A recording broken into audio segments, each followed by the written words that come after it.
cosecant. All right.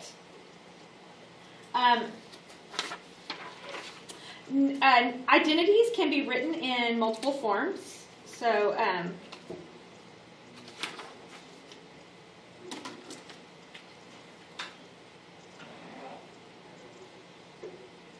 for example,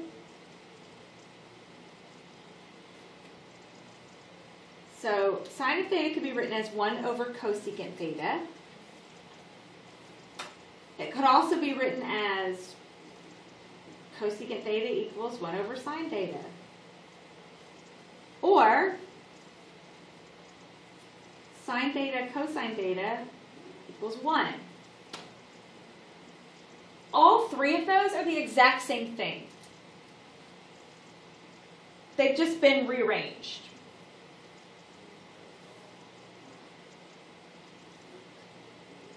Okay, so let's use some of our functions to find a function value. So let's say they gave us tangent of theta. They want us to find tangent of theta, given that cotangent of theta is 3/4. So if cotangent of theta is 3/4, then what is tangent of theta? Yep.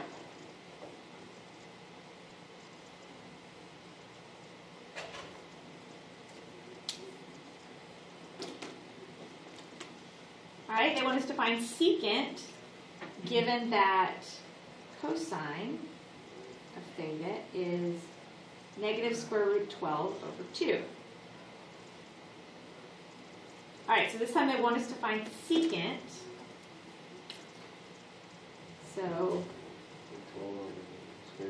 it would be, but that means we're going to have to rationalize.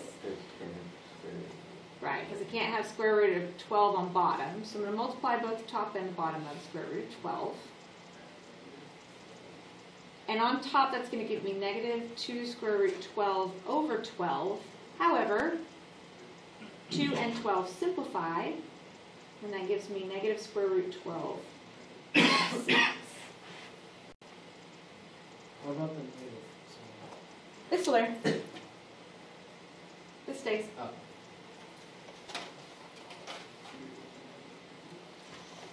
And remember, a fraction. If a fraction is negative, it doesn't matter if you put the negative on top, on bottom, or in front.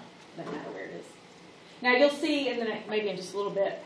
It will matter when we build our triangles, but it doesn't really matter where it is in the ratio itself. All right, is everybody okay so far? Reciprocal identities, pretty simple. All right, so in the definition of trig functions, r is the distance from the origins. We talked a lot about that last week.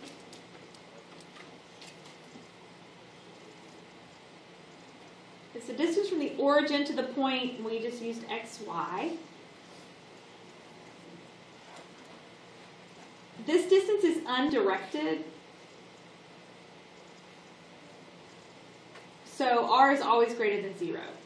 We talked about that momentarily last week, that anytime we find that r, it's the hypotenuse of the triangle that we've generated, and it's always found using Pythagorean theorem, which means you're squaring values to get it, and if you square something, it comes out positive. So we're always going to use the positive value.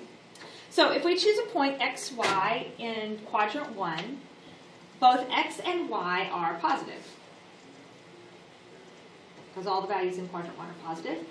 And the values of all 6 of the trig functions are going to be positive. Because if you think about that, x, y, and r are all positive. So that means all your trig functions would be positive in that quadrant. It's not true for all the other quadrants, though. Think about quadrant 2. A point x, y in quadrant 2 has...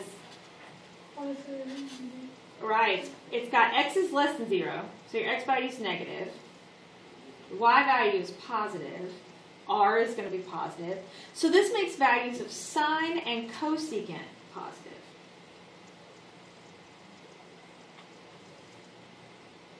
All the other functions that you take will be negative.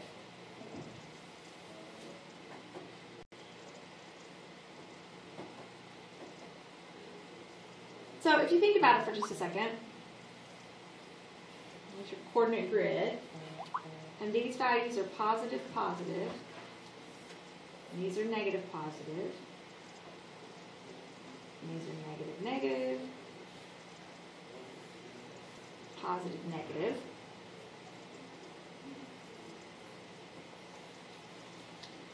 You can figure them all out, but if you'll just take my word for it, there's a little mnemonic that we use. All students take calculus. If you'll remember that, all of the ones in quadrant 1 are, all of your trig functions in quadrant 1 are positive.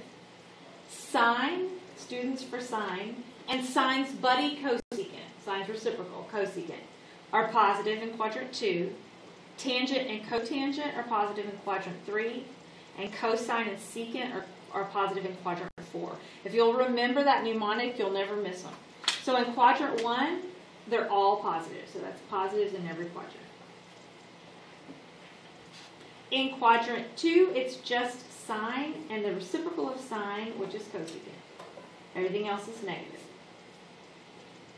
Quadrant 3, it's just tangent and cotangent that are positive. And everything else is negative. And in quadrant 4, it's just cosine and secant that are positive, and everything else is negative.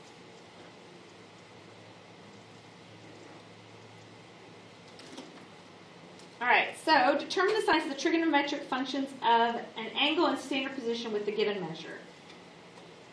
87 degrees. So they want us to determine the signs of all the trigonometric functions. So 87 ends in what quadrant? The first one. Quadrant 1, so all are positive.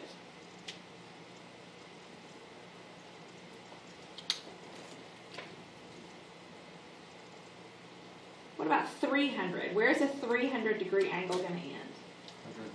Quadrant 4. So that means cosine and secant are positive. All the rest are negative.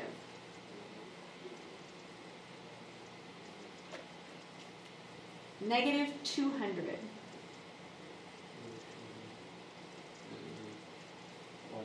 Quadrant 2. So in quadrant 2, it's going to be sine and cosecant are positive, and all the rest are negative.